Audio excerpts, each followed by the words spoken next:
ஃபுல்லா நைட்லயே ஷூட் பண்ணோம். Full night shooting. லோகேஷ் கொண்டு எடுத்துருவான். டெய்லி ஃபைட் வேற. இந்த படத்துல வந்து மறுபடியும் ஃபுல் நைட் ஷூட்டிங். ஆனா நல்லபடியா ஒரு ஃபைட்டு கிடையாது படத்துல. அவர் வேற சாப்பிட்டு இருக்காரு. அவர் எழுப்பணும். எப்படி எழுப்புறது? அதான் கொஞ்சம் சூத்தாம்பட்டியை தூக்குங்க அப்படின்னு சொல்லிட்டு பர்ஸ்ல வச்சு விட்டணும். என்ன மாமா சௌக்கியமா? நன்றி, ரொம்ப நன்றி, ரொம்ப சந்தோஷம். எல்லாம் குடும்பத்தோட இருக்கீங்க, ஃப்ரெண்ட்ஸோட இருக்கீங்க. So happy to see all of you. பத்திரிகை தொலைக்காட்சி ஊடக நண்பர்களுக்கும் வணக்கம். ஒவ்வொருத்தரும் பேசும்போது மேலகன் எவ்வளோ ஸ்பெஷல்னு சொல்லிட்டே இருந்தாங்க. 96 ஒரு படம் நம்ம எல்லாருமே ரொம்ப பாதிச்ச படம். அந்த கதை மட்டும் இல்லை, அந்த கதையை வந்து அவர் ப்ரெசென்ட் பண்ண விதம், அதுல இருந்த இசை, அதுல இருந்த உரையாடல், அதுல ஒரு வார்த்தை தப்பா இருந்தா கூட அந்த படமே ஒர்க் ஆகாது. அப்படி வந்து இழைச்சு பண்ண ஒரு படம். அந்த படம் பார்த்துட்டு நான் பிரேம் சார்கிட்ட கூப்பிட்டு நான் பேசியிருந்தேன். பியூட்டிஃபுல்லா இருந்துச்சுங்க. ஒவ்வொரு ஷார்ட்டும் வந்து மென்ஷன் பண்ணி சொல்ற மாதிரி நிறைய படங்கள்ல கிடைக்கிறது இல்லை. பெரிய வெற்றி படங்கள்ல கூட அது அமையறது இல்லை. பட் இந்த படத்துல இன்னைக்கு நம்ம மறக்க முடியாத ஒவ்வொரு காட்சி அவ்வளோ அழகா இருக்கும். அவரோட கூப்பிட்டு பேசியிருந்தேன். அதுக்கப்புறம் ரொம்ப நாளுக்கு அப்புறமா வந்து நம்ம ஜெய்பிஎம் டைரக்டர் ஞானவேல் சொன்னாரு, ஏங்க உங்களுக்காக ஒரு கதை வச்சிருக்காரு, உங்ககிட்ட கொடுக்க மாட்டேங்கிறாரு, பயப்படுறாருன்னு மட்டும் சொன்னாரு. இப்படி ஒரு மனுஷன் எனக்கு ஒரு கதை வேற எழுதி வச்சுட்டு கொடுக்க மாட்டேங்கிறாருன்னு உடனே டபார் நானே மெசேஜ் போட்டேன். வேற யாருக்கும் போயிடக்கூடாது, நமக்கு வரணுங்கிறதுக்காக. ஸோ அவருக்கு மெசேஜ் பண்ணி சொன்னேன், நம்ம மீட் பண்ணலாமா, எனக்கு இந்த கதை ரெடியாக இருந்தால் கொடுங்கன்னு சொன்னேன். அவர் வந்துட்டு ஒரு புக்கு கொண்டு வந்தாரு. இந்த புக்கை மட்டும் நீங்க படிச்சிருங்க அப்படின்னு சொன்னாரு. சரிங்க அண்ணா. இப்போ நடுவில் நீங்க வேற எதுவும் படம் பண்ணலையா? 96 முடிச்சுட்டு 6 வருஷம் படம் பண்ணலைங்க இந்த மனுஷன். எப்படி இவங்க ஃப்ரெண்ட்ஸ் விட்டு வச்சாங்கன்னு தெரியல. இவர இல்ல ப்ரொடியூசர்ஸ் தான் எப்படி விட்டு வச்சாங்கன்னு தெரியல. பட் அதுதான் பிரேம். ஒரு பணம் புகழ் பின்னாடி ஓடுற ஆள் இல்லை. அந்த ஆர்ட்டுக்காகவும் அந்த எழுத்துக்காகவும் மட்டுமே இருக்கிற ஒரு அபூர்வ சில மனிதர்கள் இருப்பாங்களே, அந்த மாதிரி பொருட்காட்சியில் வைக்கிற பீஸ் இவர். அப்படி ஒரு ஆள் வந்து ஒரு அழகான ஒரு ஸ்கிரிப்ட் கொண்டு வந்து கொடுத்தாரு. ஸ்கிரிப்ட் படித்தேன். படிக்கிறதுக்கு ஒரு 3 மாதம் ஆயிடுச்சு. ஏன்னா அப்புறம் கண்டினியூஸாக ஷூட்டிங்கில் இருந்தேன். அந்த புக்கை படிக்கும் போதே ஒரு 6 இடத்துலயாவது கண்ணில் தண்ணி போயிட்டே இருக்கு. ஐயோ பேப்பர் நனைஞ்சிருச்சேன்னு சொல்லி நான் திருப்பிட்டு இருக்கேன். படிச்சு முடிச்சுட்டேன். எனக்கு வந்து அந்த அந்த புக்கை பற்றி என்ன சொல்றதுனே தெரியல. ஏன்னா மனசுக்குள்ள வந்து சக்தி சொன்ன மாதிரி அவ்வளோ உணர்ச்சிகளை கொண்டு வருது. நான் தேங்க்ஃபுல்லி நாங்கள் வந்து ஃபர்ஸ்ட் ஜென்ரேஷன் தான். நான் அப்பா அம்மா வந்து கிராமத்துலேருந்து வந்தவங்க. நான் சென்னையில் படிச்சிருக்கேன். பட் என்னோட ஹாலிடேஸ் ஃபுல்லாக கிராமத்தில் தான் இருக்கும். இந்த படம் வந்து இந்த புக்கு படிக்கும் போது எனக்கு இருந்த உணர்வு என்னன்னா, இது தமிழ்நாடு, இது நம்மளுது இல்லை, இதுதான் நாம இல்லை அப்படிங்கிற ஒரு உணர்வு வந்துட்டே இருந்துச்சு. அது கரெக்டாக கோவிடுக்கு அப்புறம். அது இந்த படம் கூட இந்த புக்கு கூட கோவிட்ல எழுதின புக்குன்னு தான் நினைக்கிறேன். ஏன்னா கோவிட் வந்து அந்த பீரியட் நம்ம எல்லாரையுமே யோசிக்க வச்சிருக்கு. நம்ம எங்க போயிட்டு இருக்கோம், நம்ம அப்பா அம்மா என்ன இருக்காங்க, அப்பா அம்மா கிட்ட பேசுறோமா, அண்ணன் தம்பி கூட பேசுறோமா, நம்ம சொந்தக்காரங்க கூட பேசுறோமா, நம்ம ஊருக்கு போறோமா, நம்ம குலதெய்வம் கோயிலுக்கு போறோமா, அந்த தேடல் எல்லாருக்கும் இருந்துட்டே இருக்கு. நான் இப்போ வந்து சென்னையில ஒரு தீபாவளி பொங்கல்னா சென்னை காலி, இங்க யாருமே இருக்கிறது இல்லை. டோல்கேட்ல போய் நின்னோம்னா அத்தனை வண்டி நிக்குது. எல்லாரும் ஊருக்கு தான் போயிட்டு இருக்காங்க. எல்லாருக்குமே ஒரு தேடல் இருக்கு. நம்மளுடைய ரூட்ஸ் என்னவோ அதை விட்டுறக்கூடாதுங்கிற தேடல் இருக்கு. அதை மிக கச்சிதமா கேப்சுலேட் பண்ற படமா நான் மேலகன் பாக்குறேன்.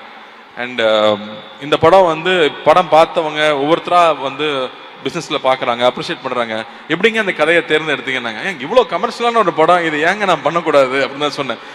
ஆக்ஷனும் காதல் காட்சி மட்டுமே கமர்ஷியல் ஃபிலிம் கிடையாது இல்லையா? ஸோ அந்த மாதிரி இதுல வந்து அவ்வளோ அற்புதமான விஷயங்கள் இந்த படம் பேசுது. ஸோ அந்த வகையில் இந்த படம் எனக்கு கிடைச்சதுல ரொம்ப ரொம்ப சந்தோஷம். அதுக்கப்புறம் எங்க அண்ணன் மேட்ருக்கு வரேன். அவர் என்னமோ என்ன அண்ணன்ட்டாரு, அருண்சாமி சார் என்ன நினைச்சிட்டு இருக்கீங்க நீங்க? அதுல வேற வந்து இவ்வளவு பிரஸ் இருக்காங்க, கையெல்லாம் வச்சு மிரட்டுறாரு. ரொம்ப ஓவரா போயிட்டு இருக்கு. பயமா இருக்கு. என்னன்னா பஞ்சாயத்து தீர்க்க வேண்டியது இருக்கு. எனக்கு வந்து கைதி வந்து ஒரு பயங்கரமான எக்ஸ்பீரியன்ஸ். ஏன்னா ஃபுல்லா நைட்லயே ஷூட் பண்ணோம். Full night shooting. லோகேஷ் கொண்டு எடுத்துருவான். டெய்லி ஃபைட் வேற. இந்த படத்துல வந்து மறுபடியும் ஃபுல் நைட் ஷூட்டிங். ஆனா நல்லபடியா ஒரு ஃபைட்டு கிடையாது படத்துல. அதனால ஃபைட்லாம் எதிர்பார்த்து வந்துடாதீங்க. ஆனால் அந்த ஒவ்வொரு நைட்லையும் அருண்சாமி சார் கூட உட்காந்து நாங்கள் பேசிட்டு இருந்த விஷயங்களாகட்டும், ஏன்னா அவரே பேசிட்டு இருந்தார், நான் கேட்டு இருந்தேன்னு சொன்னால் அவர் கோவப்படுவார். நாங்கள் 2 பேரும் சேர்ந்து பேசிட்டு இருந்தோம். ராஜகிரண் சார்லாம் வந்து ஒரு கதையை ஓகே பண்ணுறது அவ்வளோ பெரிய விஷயம். அவர் வந்து தம்பி இதெல்லாம் ரொம்ப ஸ்பெஷலான படம், இந்த படத்தில் இந்த கதை அதில் எழுத்துற இருக்கிற ஒரு விஷயமும் மிஸ் ஆகாமல் கொண்டு வந்து சேர்த்துட்டோம்னாலே போதும், அதான் பெரிய விஷயம்னாரு. ஸோ நானும் அருண்சாமி சார் நாங்கள் பேசும்போது இந்த சீன்ல இருக்கிற இந்த அழகு குறையாம நம்ம என்ன பண்ணிட முடியும், அதை ஒரு சின்ன பெசகு கூட மிஸ் பண்ணிடாம கொண்டு வந்து சேர்க்கணும் அப்படிங்கறத ஐ திங்க் எங்களோட கான்வர்சேஷன் மோஸ்டா அதை பத்தியே இருக்கும்.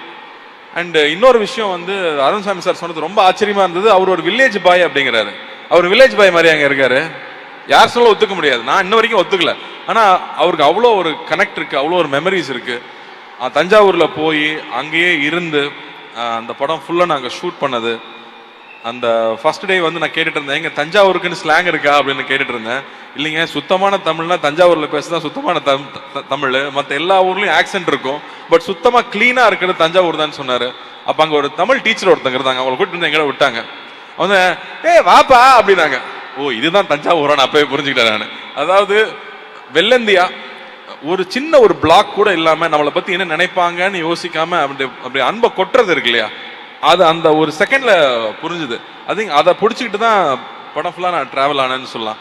அண்ட் பாலா சார் ஒரு இடத்துல அழகா சொல்லியிருந்தாரு, 2 பேர் உட்கார்ந்து பேசுறதே ஒரு ஒரு அழகான திரைப்படம் அப்படின்னு சொன்னாரு.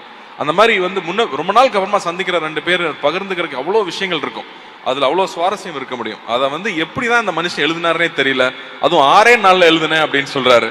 இது என்னமோ வந்து அப்படியே ஒரு ஃப்ளோல எழுதின ஒரு கதை நினைக்கிறேன். ஸோ இந்த படம் நடிச்சது எனக்கு அவ்வளோ ஒரு சந்தோஷம்.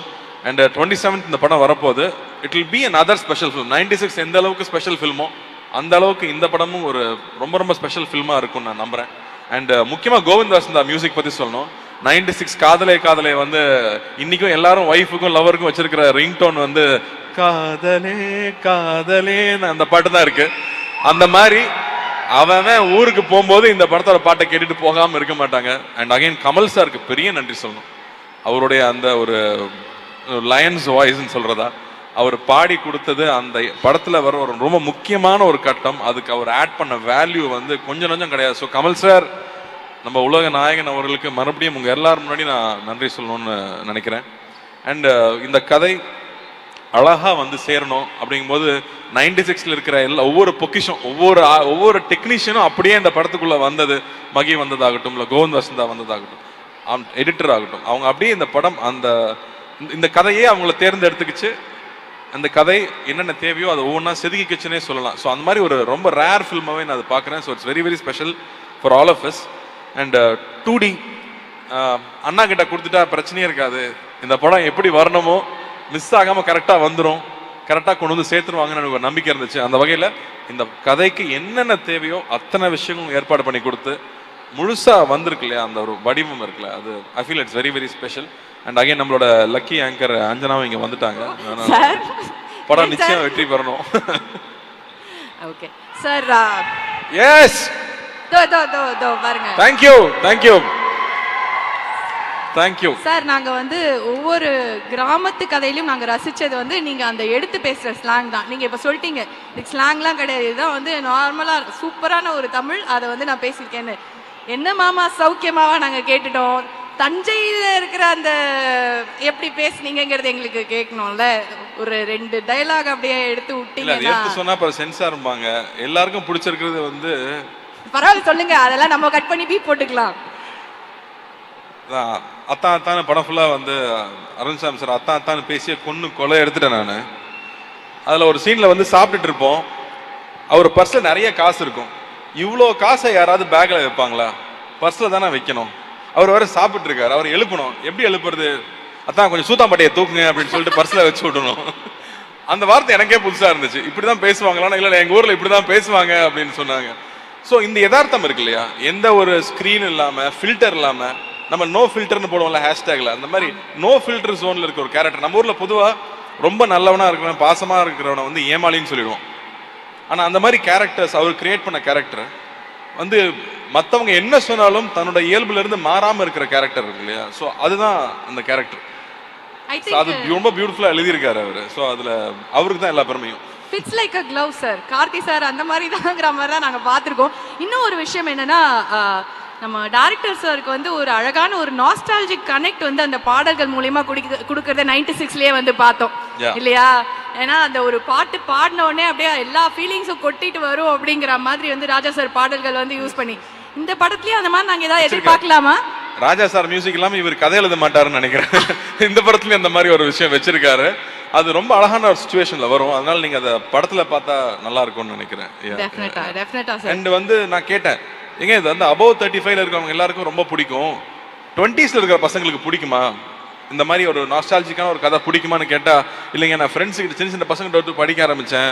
அட பாவிகளா, நீங்க இவ்வளோ சந்தோஷமா வாழ்ந்துருக்கீங்களா, நான் எந்நேரமும் ஃபோனுக்குள்ளேயே இருக்கோம், எங்களுக்கு இந்த அவுட்டோர் லைஃபே தெரியல அப்படின்னு சொன்னாங்க. இந்த மாதிரி சொந்தங்கள் இருக்குன்னு தெரியலன்னு சொன்னாங்க. ஏன்னா இங்க எல்லாருமே சிங்கிள் சைல்டு ஆயிடுச்சு.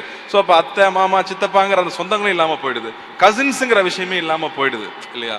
ஸோ அப்படி இருக்கும்போது அவங்களுக்குமே இது ரொம்ப புது எக்ஸ்பீரியன்ஸா இருக்கும்னு நான் நம்புறேன். ஓகே, ஸோ நம்ம எல்லாருக்குமே வந்து ரொம்ப அழகான ஒரு விஷயம் வந்து பண்ண ஒரு தெரப்பி மாதிரி நாங்கள் போய் பார்க்கலாம்னு நினைக்கிறேன் சார் இந்த படத்தை.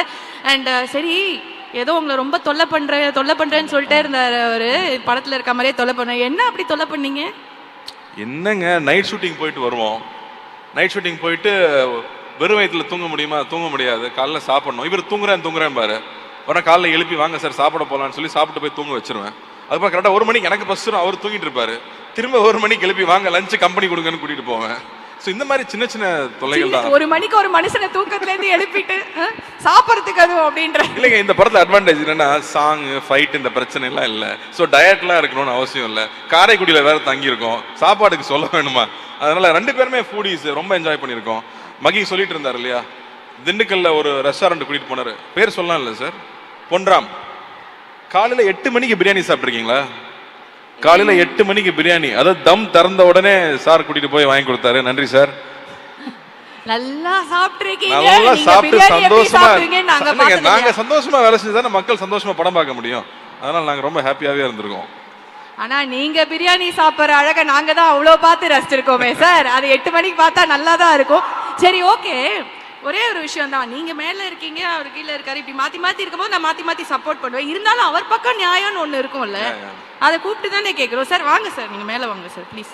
அட என்ன அழகா இருக்கு இதை பார்க்க அப்படிங்கிற மாதிரி இருக்கு எனக்கு இங்க இருந்து பார்க்க. கீழே நிறைய ஆக்ஷன்லயே சொல்லிட்டு இருந்தேன் சார், நிறைய கம்ப்ளைண்ட்ஸ் இருக்கு போல இருக்கு சார். இல்ல சார், என்ன எனக்கு ஒரு கடைசியில பேசுறாரு, என்னமோ சொல்லிட்டு போயிடலாம், அதுக்காக நான் வந்து அதனாலதான் உங்களை வந்து நான் பாருங்க மேல கூப்பிட்டேன். கடைசியா அப்படி முடிக்க விட மாட்டோம், உங்க தரப்ப சொல்லிடணும் அப்படின்னு. எனக்கு வந்து அவர் சொல்றதே பெட்டர்னு நினைக்கிறேன் நான். என்ன சார் இப்படி சொல்லிட்டீங்க? But it is so good to see both of you on screen. அது ஒரு மாதிரி ஒரு கலாட்டாவோ ஒரு மாதிரி அழகா, இந்த கெமிஸ்ட்ரி எல்லாம் ரொம்ப ஓவர் யூஸ் ஆயிடுச்சு சார். அதை எப்படி சொல்றேன்னு தெரியல. ஒரு அந்யோன்யமா, ஒரு அன்பா, ஒரு பாசப்பிணைப்போ, ஒரு அந்த மாதிரி ஒரு குடும்பத்து கதையில பார்க்கும்போது அவ்வளோ அழகா இருக்கு. It was brilliant to watch you on screen and I am sure இது ஒரு பெரிய திருவிழாவா எங்க எல்லாருக்குமே வந்து இருக்க போகுது.